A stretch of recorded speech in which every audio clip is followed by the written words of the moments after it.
and Europe was thronged with travelers.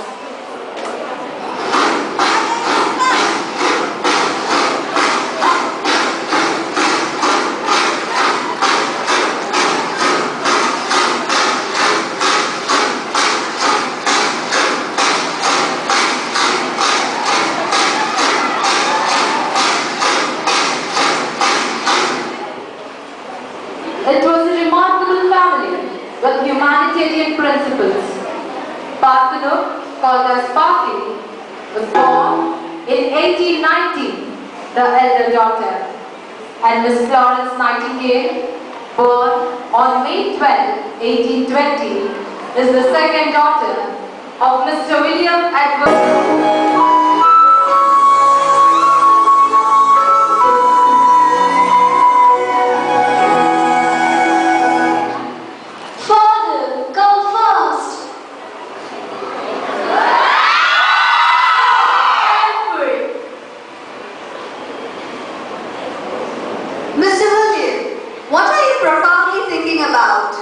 Admiring our girls' innocency.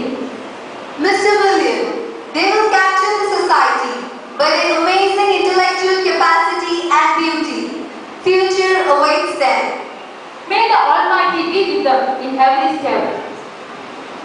Father, look what I and Parthi have got in our baskets. Highness, the Duchess has come to see you, and the governess is here to teach the girls.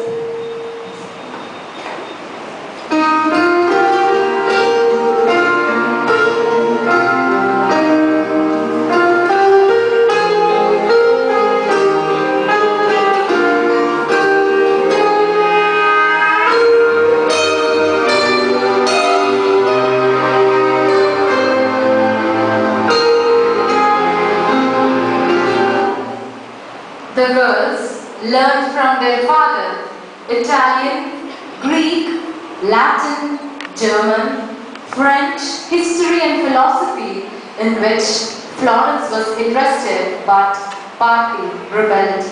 Father, how splendid God had made the nation. Can you give us a moment? Flora, I have seen a deer, if you don't mind. Seasons went by. Parthi and Flo had grown up as beautiful and sensible girls. Father, Flo has lost her decency and manners by not sharing her things and pets with others. Parthi. Love for one another and humanity is what we Nightingale should have, dear. Well said, Mr. William. And we have got an opportunity to present our girls at a ball, where the dukes, duchess and prince are invited, through whom they can get introduced into the society. We will keep up the pride of the Nightingales, Mother.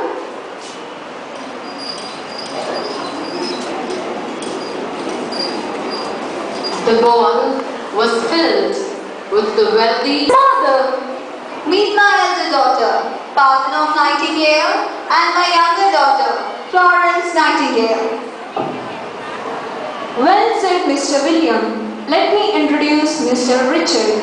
Mr. Richard Mompton Miles, a hire to great estate in Yorkshire, a brilliant figure in society and a literary and political circle.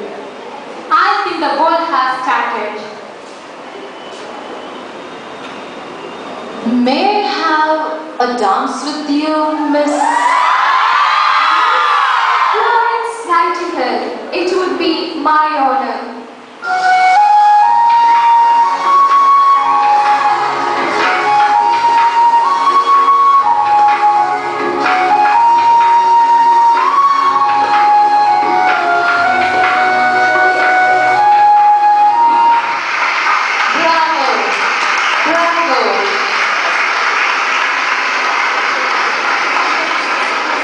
Can I have a talk with you, Miss Florence? But can you spare a moment? Miss Florence, may I have the privilege to take you as my better half? It could have been my pleasure, but I apologize, Mr. Richard. I have not yet prepared for this. The decision which Miss Nightingale had taken disturbed her mind, but later a prompt decision is left behind in her life.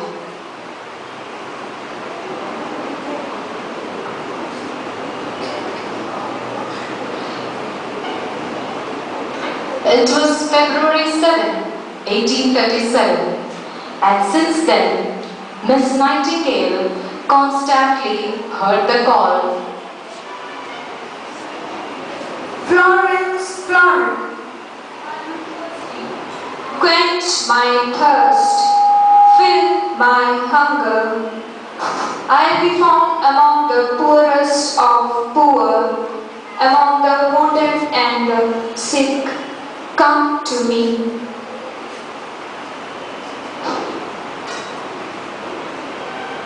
England in 1842 was in the grip of what has passed into the history as the Hunger Forties.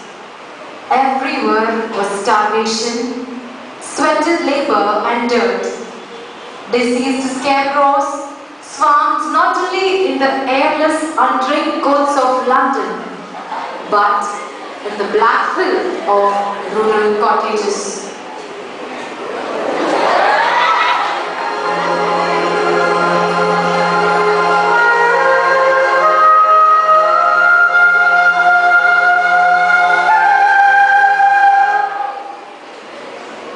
Is this where I belong? Is this my destiny? Is this what the Almighty has planned?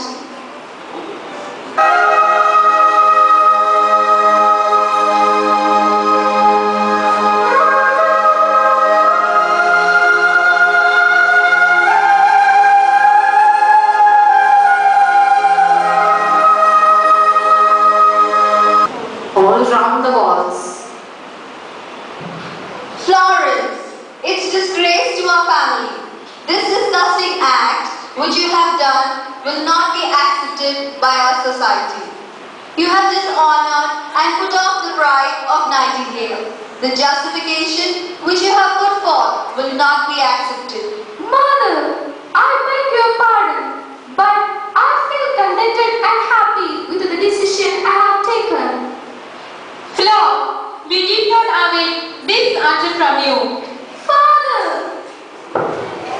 Your destiny is to marry and incline to the riches which you inherit from your father and live as a socially respectable woman. Flo, listen to mother. My mind is absorbed with the idea of the suffering of man. It besets me behind and before. I would like to be an instrument in the hand of God. I get satisfaction in serving the sick and suffering, and my step will be towards that. Don't break my heart, Florence. Mr. William, have you seen to what extent your backwardness and pettiness ended our daughter's life?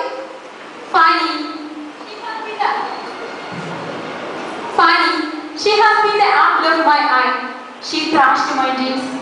She was my prince and erased the line which I had in my mind that I don't have a boy. It is you who have to inherit my property. Why have you done this, Florence?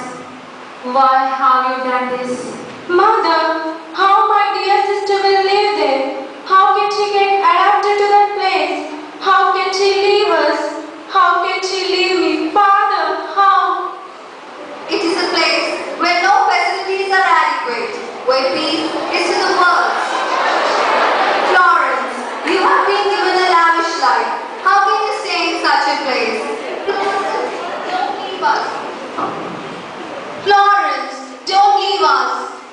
Mother, I will be fine. It's been God's call to me. I need your blessing.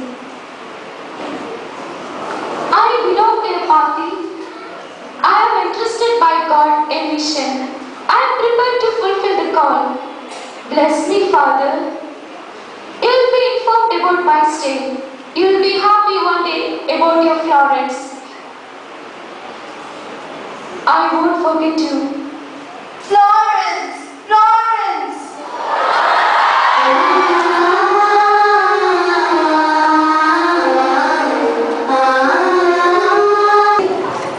Intense training at London, where she was appointed as superintendent of the hospital. In March 1854, when the war broke out, Miss Nightingale received a letter from her friend, Sidney Herbert.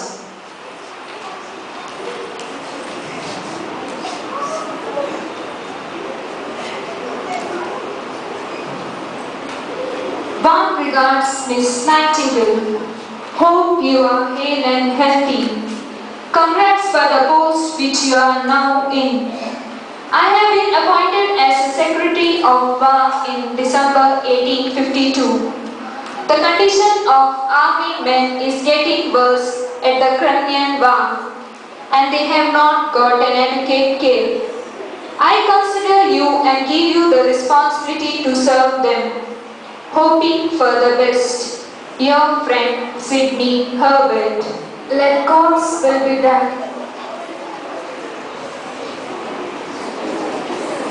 On Saturday morning, October 21st, 1854, Miss Nightingale left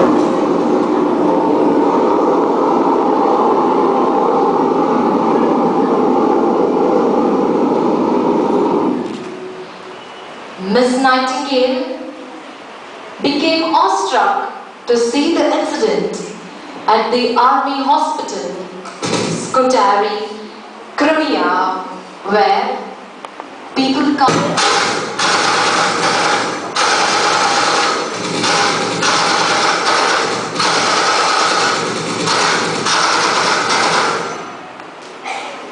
Is this the Army Hospital, Mr. Herbert? Very sorry to say, but it is Miss Nightingale. We don't have a person to give hand and render care. The soldiers shed their sweat and blood to guard the country, but we can find none to even bury their bodies. I understand, Mr. Bridge. Besides, the sanitary defects adds up to the worst. The blood stained here dry, but the soldier pain, groan, remain ever heard. The food and the drug supplies? Miss Nightingale, only the blood and the teardrops fills hunger pain. The accommodation? Now we have rat holes and dog kennels.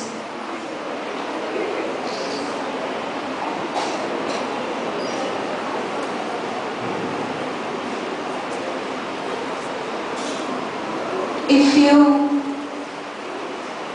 thirsty,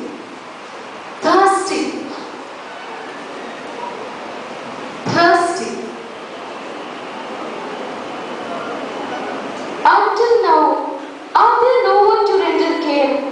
Lord, help us to be useful here and make us an instrument.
and others.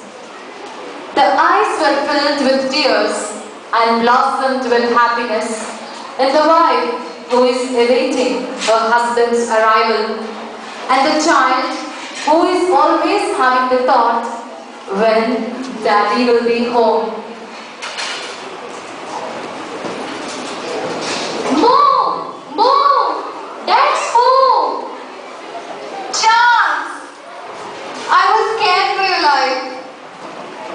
Expected the same, but my presence here is because of an angel whom God sent. Who is she? Miss Florence Nightingale. She is acknowledged by us as a friend in the battlefield. She made us survive, take our gunshots. If she was not present, many and I would not be. Charles. Yes, Susan, I would not be here. The every breath I take is because of the gift she has. She gave me rebirth to live with my child and my wife. Daddy, can you tell me about her? Yes, dear.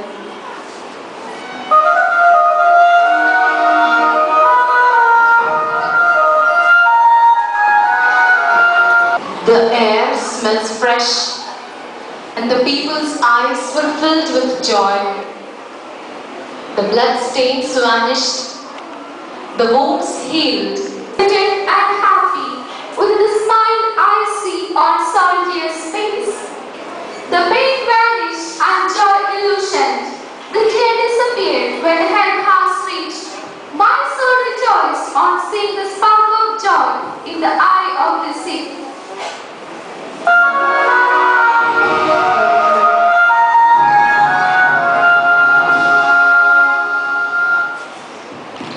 Is this the army hospital? Don't hesitate, Mr. Bridge. We are there now. Miss Nightingale, we owe for your service. The breeze of this place smells fresh and alive. I can see the spark of joy in the eye of my army men. Thank you for the rebirth, Miss Nightingale. Though the scars of our body perish, the scar of love which you have put on our heart will never ever perish. Miss Florence, well done. Mr. We owe you, Miss Nightingale. Be the queen in rendering care.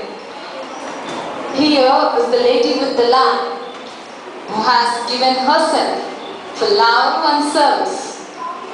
Here is the lady with the lamp, given herself as a sacrifice. Here is the lady with the lamp, advising you. Illuminate the world with the fragrance of thy love and service.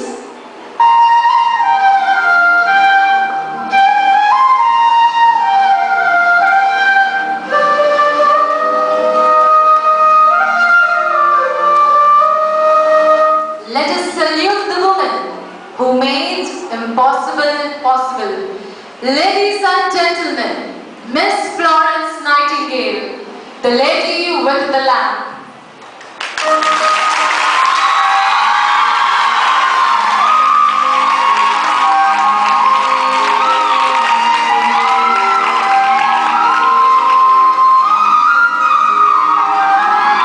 Be the queen in rendering care. Here is the lady with the lamp, who has given herself for love and service. Here is the lady with the lamp, given herself as a sacrifice. Here is the lady with the lamp, advising you. Illuminate the world with the fragrance of thy love and service.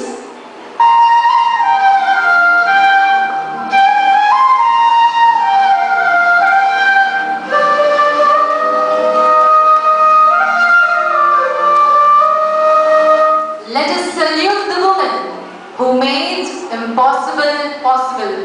Ladies and gentlemen, Miss Florence Nightingale, the lady